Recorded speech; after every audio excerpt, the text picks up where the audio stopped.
छत्रपति शिवाजी महाराज एक ऐसा नाम जो इस देश के बच्चे बच्चे ने सुना है, जिनकी कहानियां सुनकर हम सभी बड़े हुए हैं।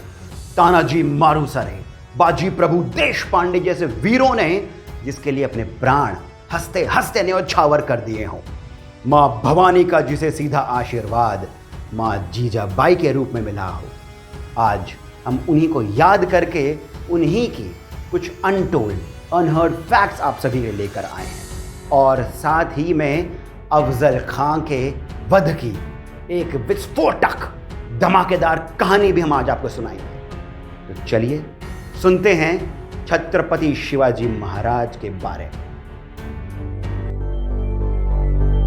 These serial stories begin. Chhatrapati Shivaji Maharaj का पूरा नाम था शिवाजी भोसले। ये भोसले परिवार की हिस्ट्री क्या है हम आज आपको बताएंगे, और साथ ही हम ये भी जानेंगे कि श्री राम और महाराणा प्रताप के इतिहास से शिवाजी का संबंध क्या है। तो चलिए सुनते हैं। हम सभी जानते हैं कि भगवान श्री राम के दो बेटे थे, लव और कुश। कुश के वंश में आगे हुए कुशान, और उनका अपभ्रंश होने के कारण नाम पड़ा कछवाहा, जिन्हें आज हम कुशवाहा के नाम से जानते हैं। लव के वंश में एक महाप्रतापी राजा हुए राइप जी। ये राइप जी भगवान शिव के बहुत बड़े भक्त थे। लोक कथा है कि किसी ने धोखे से राइप जी को एक बार शराब पिला दी। इससे उन्हें बहुत दुख हुआ। वे प्रायश्चित करना चाहते थे, और इस प्रायश्चित करने के लिए उन्होंने खुद को भगवान शिव को समर्पित करने का सोचा। उन्होंने पिघला हुआ शीशा अपने गले में उड़ेल दिया। शीशा यानी सीसा, और इसी के कारण इनके आगे वंश का नाम पड़ा सिसोदिया। इसी सिसोदिया वंश में आगे चलकर आए एक राजा लक्ष्मण सिंह, जिनके पोते सज्जन सिंह ने चित्तौड़गढ़ को छोड़कर अपना घर बनाया सिंधवाड़ा में, सोंधवाड़ा में। इसी वंश में एक और व्यक्ति जन्मे जिनका नाम था देवराज जी। ये देवराज जी सन 1415 में दक्खन में आकर के रहने लगे, यानी कि डेक्कन प्लेटो में आकर के रहने लगे। अब इसी सिसोदिया वंश में राजस्थान में एक और जन्मे महाराणा प्रताप, और दूसरी ओर यहां हम थोड़ा सा पॉज लेते हैं और हम चलते हैं फिर से सज्जन जी के पास। सज्जन जी जिन्होंने राजस्थान को छोड़कर सिंधवाड़ा में अपना घर बसाया था, इनकी उदयपुर में एक भोंसावत नाम की जागीर थी, और इसी के कारण आगे चलकर इनके वंश का नाम हुआ भौंसिला। इसी भौंसिला वंश में मालोजी हुए, और मालोजी के बाद शिवाजी के पिता शाहजी। लोक कथाओं में, फोक टेल्स में इसी भौंसिला वंश के नाम की एक बहुत ही अलग पर उतनी ही इंटरेस्टिंग सी कहानी मिलती है। इसी वंश में एक राजा थे जो किसी एक युद्ध में अटल खड़े रहे थे। ऐसा लगता था मानो धरती पर कोई चट्टान खड़ी हो। धरती यानी कि भू, और चट्टान यानी कि शिला, यानी कि भू शिला। इसी नाम का अपभ्रंश बना भौंसिला, जो कि आगे चलकर हुआ भोसले। शिवाजी के ग्रेट कैरेक्टर को, उनकी विशाल व्यक्तित्व को, पर्सनालिटी को यदि समझना हो तो उनके द्वारा लड़े गए युद्धों को जानने से ही काम नहीं चलेगा। हमें यह समझना होगा कि उनके द्वारा दिया गया सपना, स्वराज्य का सपना, तब की जनता के लिए, वहाँ के लोगों के लिए कितना इम्पॉर्टेंट था, उसका क्या इम्पैक्ट था उनके जीवन पर। शिवाजी केवल महाराष्ट्र के ही राजा नहीं थे, बल्कि वो तो इस देश के हर हिंदवादी राजा के, संत के, महिला के, पुरुष के, बच्चे के लिए एक मशाल थे। वे उम्मीद का केवल एक दिया नहीं थे, वो तो उम्मीद का सागर थे, सूर्य थे। अब इसी को समझने के लिए मैं आपको एक छोटी सी कहानी बताता हूँ। ये कहानी, ये घटना तो छोटी सी है, पर ये शिवाजी के विशाल व्यक्तित्व और उसका लोगों पर इम्पैक्ट कितना था उसके बारे में बताती है। बात है सन 1674 की, यानी 1674 की। शिवाजी का राज्याभिषेक होने वाला था। करीब 20,000 पंडित देश भर से बुलाए गए थे। काशी के सबसे बड़े पंडित श्री गागा भट्ट जी भी वहां पर आए।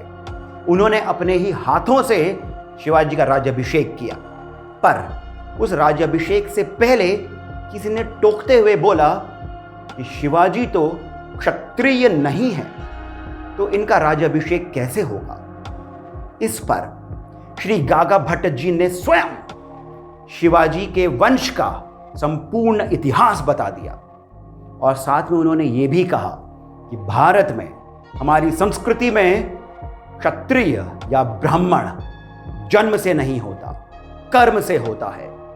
और उन्होंने आगे पूछा कि इस पूरे भारतवर्ष में आज के समय में क्या कोई शिवाजी महाराज के जितना बड़ा क्षत्रिय दिखता है आपको।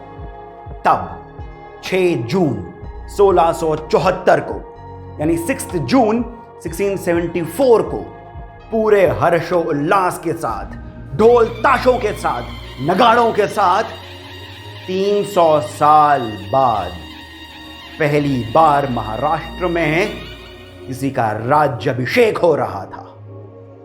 शिवाजी ने भारतीय संस्कृति के लिए, इसे बचाने के लिए और आगे बढ़ाने के लिए क्या किया, मैं आपको एक बहुत ही इंटरेस्टिंग, छोटा सा पर उतना ही इंपॉर्टेंट फैक्ट बताता हूं। राजा बनने के बाद शिवाजी के पहले के कुछ इंपॉर्टेंट कार्यों में से एक कार्य यह था कि उन्होंने एक राज्य व्यवहार कोष बनाया। यह राज्य व्यवहार कोष क्या था? उस समय लगभग हर भाषा पर पर्शियन लैंग्वेज का, फारसी भाषा का इंपैक्ट था और इसी कारण शिवाजी ने एक राज्य व्यवहार कोष, यानी कि एक संस्कृत की डिक्शनरी बनवाई, जिसमें करीब 1400 फारसी शब्दों को संस्कृत से रिप्लेस किया गया, जैसे कि तलवार को रिप्लेस किया गया खड़ग से। अब समय है एक और इंटरेस्टिंग फैक्ट का। ये जो फैक्ट है, ये बहुत लोग वैसे तो जानते हैं, पर इसकी जो डेप्थ है, हम उसके बारे में भी बात करेंगे। आपको क्या लगता है कि शिवाजी का जो राज्य था वो कितने दुश्मनों से घिरा हुआ था?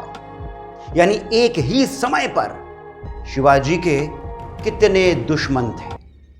चलिए पता करते हैं।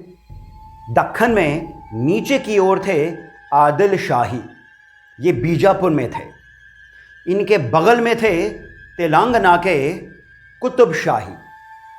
शिवाजी के स्वराज के ऊपर थी निजाम शाही, अहमदनगर की। उनके ऊपर लगभग पूरे उत्तर भारत में, पूरे नॉर्थ इंडिया में थे मुगल। ये तो केवल 4 है। अब आगे बात करते हैं कोंकण के कोस्टल बेल्ट की। गोवा में थे पोर्चुगीज, यहां इनका दबदबा था।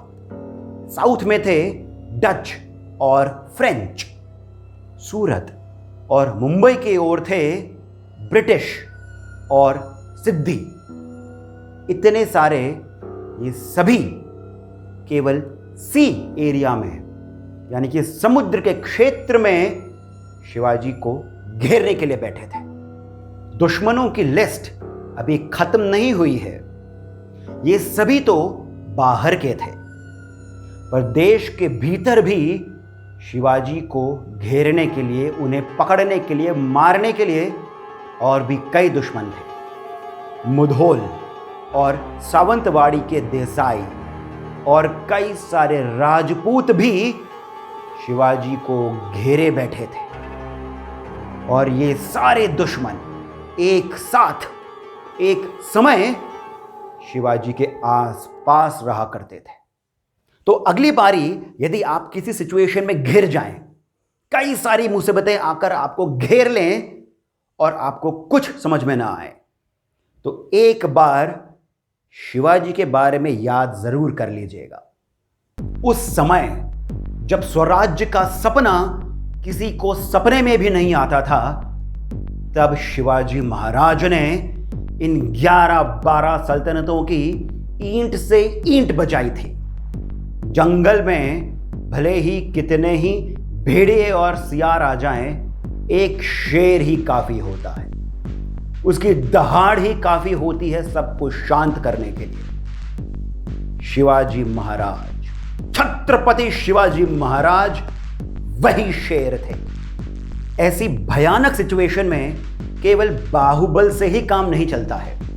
आपको 3 चीजें अवश्य चाहिए होती हैं: बुद्धि, शुद्धि और संगति। बुद्धि यानी विवेक, कब क्या फैसला लेना है उसका विवेक। शुद्धि यानी आपकी आत्मा की, मन की पवित्रता, आपका अपने पर अडिग विश्वास।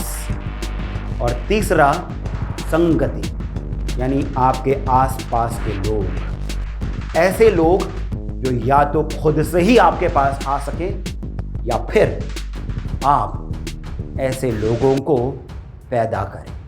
बाजी प्रभु देश पांडे, तानाजी मालुसरे, मोरोपंत त्र्यंबक, रघुनाथ पंत, नेताजी पलकर, ये सभी बड़े बड़े सूरमा थे, बड़े बड़े वीर थे, पर ये सभी केवल शिवाजी के लिए येड़े थे। ये पागल थे, ये जुनूनी थे, ये शिवाजी के भक्त थे, क्योंकि इन्हें शिवाजी पर, उनके स्वराज्य के सपने पर अटूट विश्वास था। ये कुछ ऐसा ही है कि महाबली हनुमान अपने आप में महान है, स्वयं शिव के अंश हैं। वे खुद श्री राम के भक्त हैं, उनके दास हैं, उनके सेवक हैं। तो सोचिए, श्री राम का चरित्र, उनका व्यक्तित्व, पर्सनालिटी कैसे रही है। उसी तरह जब ये सभी सूरमा शिवाजी के लिए भक्त की तरह काम करते हैं, तो शिवाजी का कैरेक्टर, उनकी पर्सनालिटी कितनी अमेजिंग, कितनी विशाल रही होगी। अब समय है एक धमाकेदार विस्फोटक कहानी का। इस कहानी का नाम है अफजल वध। इस कहानी को शुरू करने से पहले हमें यह समझना होगा कि शिवाजी का सामना किस राक्षस से हो रहा था। अफजल खान 7 फुट का एक बुलडोजर था। ऐसा कहा जाता है कि उसकी 71 बीवियां थीं। अब चूंकि वो एक युद्ध में जा रहा था, तो क्या पता जिंदा वापस आए या नहीं, और फिर उसकी इन बीवियों का क्या होगा। उसकी बीवियों को उस ही के सिपाही कहीं उठाकर न ले जाएं, इसी डर से उसने रात में एक साथ इन सभी 71 बीवियों को कुएं में डुबो कर मार डाला। एक राजा थे साउथ के, कस्तूरी रंगन, ये श्रीपट्टनम के राजा थे। जब अफजल खान इन्हें युद्ध में हरा नहीं पाया, तब अफजल खान ने इन्हें संधि का संदेश दिया, दोस्ती करने का एक संदेश दिया, और फिर कस्तूरी रंगन को अपने कैंप में बुलाया, जहां धोखे से कस्तूरी रंगन को पीछे से वार कर मार डाला। ऐसे राक्षस से अब शिवाजी का सामना था। वैसे तो अफजल खान सीधा सीधा जावली की ओर जा सकता था, जहां पर प्रतापगढ़ के किले में शिवाजी थे, पर उसने जानबूझकर 1 लाख की फौज लेकर लंबा रास्ता लिया। वो जहां जहां से गया, वहां वहां के गांवों को उजाड़ता हुआ गया, लोगों को मारता हुआ गया, मंदिरों को तोड़ता हुआ गया। मंदिरों में रखे देवी देवताओं की मूर्तियों को उसने भंग कर दिया। उनकी नाक को वो तोड़ देता था, ये कहकर कि तुम्हारे देवी देवताओं की तो नाक कट चुकी है। कई संत, कई लोग बारी बारी शिवाजी के पास गए, उनसे प्रार्थना करी कि आप इस अफजल खान को रोकिए, पर शिवाजी ने कुछ नहीं किया। वे अपने किले में बस बैठे रहे। अफजल खान पंढरपुर पहुंचा, फिर वहां से तुलजा भवानी के मंदिर भी पहुंचा। वहां पर पहुंचकर तुलजा भवानी, जो कि शिवाजी की ही कुल देवी थी, उनके मंदिर को तोड़ दिया। ये सब अफजल खां इसलिए कर रहा था क्योंकि वो जानता था कि शिवाजी पहाड़ी इलाके में छुपे हैं। वो चाहता था कि शिवाजी उस पहाड़ी इलाके से निकलें और अफजल खां के साथ सीधी सीधी जंग करें, एक सीधा युद्ध करें। और चूंकि उसके पास 1,00,000 की फौज थी, वो आसानी से शिवाजी को मार देता। पर शिवाजी ने ऐसा कुछ नहीं किया। उन्होंने तभी भी कुछ नहीं किया जब अफजल खान ने उनकी कुल देवी तुलजा भवानी के मंदिर को भी तोड़ दिया, उनकी मूर्ति को भी तोड़ दिया। पर यह तो शिवाजी का ही रचा हुआ एक स्वांग था, एक स्ट्रैटेजी थी। वो जानते थे कि अफजल खां उन्हें सामने सामने के युद्ध के लिए उकसा रहा है। पर ये भी तो शिवाजी हैं, इन्होंने ऐसा कुछ नहीं किया। शिवाजी की कई सारी कलाओं में एक कला थी गुप्तचर कला, यानी उनके जासूस हर जगह पर मौजूद थे। और उन्होंने ही अफजल खां का पूरा इतिहास शिवाजी को पहले ही बता दिया था। कैसे कस्तूरी रंगन को धोखे से मारा था, शिवाजी ये जानते थे। और इसी कारण अपनी कुल देवी तुलजा भवानी के मंदिर को तोड़ने के बाद भी शिवाजी ने कुछ नहीं किया, बल्कि उन्होंने लोगों में एक बात फैला दी कि शिवाजी डर गए हैं। जब लोगों में ये बात फैली तो ये बात अफजल खां के कानों में भी पहुंची और वो बहुत खुश हुआ कि चलो ये बात तो सही हो गई कि शिवाजी डर गया है। अब इसे पकड़ने के लिए थोड़ा और जाल बिछाया जाए। वो अपने सैनिकों के साथ और आगे बढ़ता गया और फिर उसने अपने एक दूत से शिवाजी को संदेश भिजवाया कि हम संधि कर लेते हैं। शिवाजी ने उसी दूत के साथ अपने एक और दूत कृष्णाजी भास्कर को भेजा और अफजल खां को यह संदेश भिजवाया कि संधि करना अच्छा है, पर मैं आपकी ओर आकर के संधि नहीं करूंगा क्योंकि मैं तो डर गया हूं। आपके पास 1,00,000 की फौज है और मेरे पास तो छोटी सी फौज है। मैं डर गया हूं कि कहीं आप मुझे पकड़ न लें, आप मुझे कहीं मार न दें। कृष्णाजी भास्कर के साथ शिवाजी ने एक और संदेश भिजवाया कि ऐसा क्यों ना करें कि आप प्रतापगढ़ की तलहटी पर फुट हिल्स पर आकर मुझसे मिलें। आपके पास तो इतनी बड़ी सेना है, आपको डर किस बात का है? तो आप यहां पर आइए, मैं आपका स्वागत करूंगा। अफजल खां को अपनी ताकत पर इतना घमंड था कि वही उसको ले डूबा। उसने शिवाजी की इस बात को मान लिया और फंस गया शिवाजी के जाल में। वो अपनी 1,00,000 की फौज को लेकर शिवाजी से मिलने प्रतापगढ़ की ओर बढ़ा। और इसी बीच शिवाजी ने क्या किया, उन्होंने एक अलग सा रास्ता जो जंगलों से होते हुए आता था उसे साफ करवा दिया और फिर अपने लोगों को अफजल खां की सेना में ही भेज दिया, जो ये बात फैलाते चले गए कि शिवाजी तो डर गया है। शिवाजी के डर की बात अफजल खां के दिमाग में इस तरह फैल गई कि उसने ये समझा कि अब तो वो शिवाजी को जिंदा या मुर्दा पकड़ ही लेगा। शिवाजी का ये संदेश अफजल खां के पास अपने दूत को भेजने की बात उन्हीं के खुद के कई सारे जनरल्स को समझ में नहीं आई। तो जनता की बात तो छोड़ो, हर कोई अब ये मान बैठा था कि शिवाजी भले जितना भी अभी तक उछल लिया है अफजल खां के आगे, तो अब ये दब गए। पर शिवाजी जानता राजा थे, वे सब जानते थे। वे जानते थे कि अफजल खान ने उनकी देवी तुलजा भवानी के मंदिर को तो तोड़ा ही है, पर उस मंदिर में गाय को भी काटा है। उसे इतनी आसानी से तो वे छोड़ नहीं सकते थे। शिवाजी ने एक और स्वांग रचा। अफजल खां के स्वागत के लिए उस रास्ते से जो शिवाजी ने बनवाया था अलग अलग कैंप बनवाए, और जब अफजल खां प्रतापगढ़ की तलहटी पर पहुंचा तो उसके लिए कैंप बनवाया।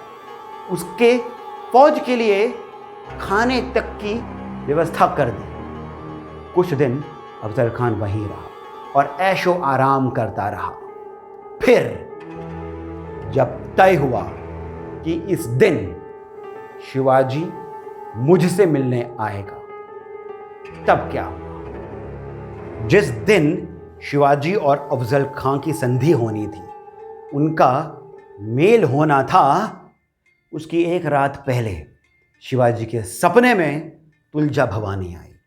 उन्होंने कहा, शिवा, तुझ पर खतरा है, संभल कर रहना। शिवाजी के सेनापतियों ने भी शिवाजी से कहा कि आप स्वयं अफजल खान से मिलने नहीं जाएं। पर यही तो क्वालिटी होती है एक लीडर की, कि वो आगे से लीड करता है। शिवाजी डरने वाले नहीं थे। अफजल खान से मिलने से पहले शिवाजी ने पूरी व्यवस्था कर दी थी। एक तो उन्होंने पेड़ों पर, उस कैंप के आसपास के पेड़ों पर कई सारे सिपाहियों को ऑलरेडी बिठा दिया था जो छुप कर बैठे हुए थे। और फिर शिवाजी ने अपनी चेस्ट पर एक कोट पहना जो कि लोहे से बना हुआ था, जंजीरों से बना हुआ था, आगे और पीछे। वे जानते थे कि अफजल खान पीछे से भी वार कर सकता है। इतना ही नहीं, उन्होंने अपनी पगड़ी के अंदर भी लोहे का एक हेलमेट पहना। तय ये हुआ था कि कोई भी किसी भी तरह का हथियार अपने साथ लेकर नहीं जाएगा। तो शिवाजी ने एक बगनख पहना जो कि शेर के नाखूनों की तरह लोहे का एक हथियार होता है, जो आप अपने हाथ में पहन सकते हैं और जब अपनी मुट्ठी को बंद करेंगे तो वो छुप जाएगा। तय ये भी हुआ था कि दोनों अपने 10-10 सिपाहियों के साथ आमने सामने मिलेंगे। पर शिवाजी ने अंत तक अपने स्वांग को नहीं छोड़ा। उन्होंने अफजल खां को ये संदेश भिजवाया कि आपके जो बॉडीगार्ड्स हैं वो तो इतने बड़े हैं, इतने भारी हैं, इतने ताकतवर हैं कि मेरे बॉडीगार्ड्स तो कुछ भी नहीं कर पाएंगे। तो ये ऐसा करते हैं कि आप अपने 2 बॉडीगार्ड्स के साथ आइए और मैं अपने 2 बॉडीगार्ड्स के साथ आऊँगा। अगले दिन शिवाजी अपने 2 बॉडीगार्ड्स जीवा माल्हा और शंभूजी कावजी के साथ अफजल खां के टेंट की ओर बढ़े। पर अफजल खां पहले से ही टेंट में मौजूद था। शिवाजी अपने दोनों बॉडीगार्ड्स को बाहर छोड़कर जब टेंट की ओर बढ़े तो अफजल खां के बॉडीगार्ड ने उनकी पूरी तलाशी ली, पर वो उनके बगनख को पकड़ नहीं पाया। अब जब शिवाजी अफजल खां के टेंट के अंदर गए तो उन्होंने देखा कि एक 7 फुट का लंबा चौड़ा सा राक्षस खड़ा है। और अफजल खां ने देखा कि एक छोटा सा अदना सा पतला सा आदमी उसके सामने खड़ा है। शिवाजी को देखकर अफजल खान को मन ही मन बड़ी खुशी हुई। उसने भी मन में एक प्लान बना रखा था। उसने ये सोच रखा था कि जब वो शिवाजी से गले मिलेगा तो अपने मजबूत हाथों में वो शिवाजी को दबा देगा और फिर उठा करके उनका गला दबा देगा। पर शिवाजी को, जिन पर मां भवानी की कृपा है, कोई क्या कर सकता है। अब शिवाजी ने जब अफजल खां को देखा और अफजल खां ने जब शिवाजी को देखा तो उसने अपने हाथ फैलाए। शिवाजी भी हाथ फैला अफजल खां की ओर बढ़े। अफजल खान ने शिवाजी को अपने मजबूत हाथों में जकड़ लिया और जकड़ते ही उन्हें दबाने लगा।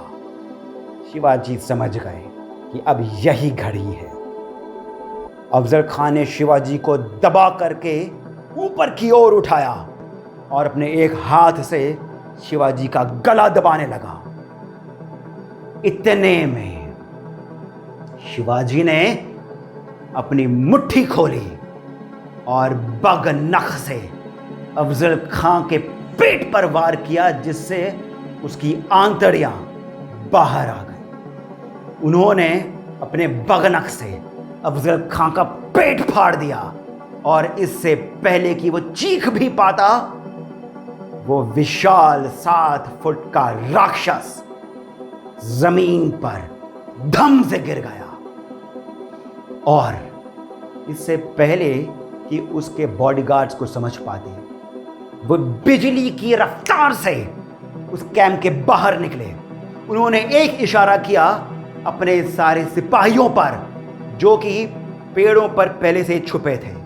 सबने ताबड़तोड़ वार किया अफजल खां की सेना पर। उस 1 लाख की विशाल सेना में हड़कंप मच गया। कोई इधर भागा, कोई उधर भागा, किसी को समझ में नहीं आया कि क्या करें। और इतने में शिवाजी तेजी से अपने गढ़ की ओर फिर से चले गए। अफजल खां का वध इतना बड़ा था, ये ऐसी घटना थी जिसने केवल बीजापुर को नहीं हिलाया। ये बात कुतुब शाही, निजाम शाही और मुगलों तक भी पहुंच गई। हर कोई शिवाजी से भयभीत हो गया। किसी को समझ में नहीं आया कि इतना छोटा सा अदना सा आदमी एक 7 फुट के राक्षस को कैसे मार सकता है। बात यह फैल गई कि शिवाजी जो है वो शैतान है, वो एक भूत है, वो कुछ भी कर सकता है। दोस्तों, अफजल खान का वध केवल शिवाजी की बहादुरी ही नहीं बताता, ये बताता है कि वो कितने कमाल के स्ट्रैटेजिस्ट थे।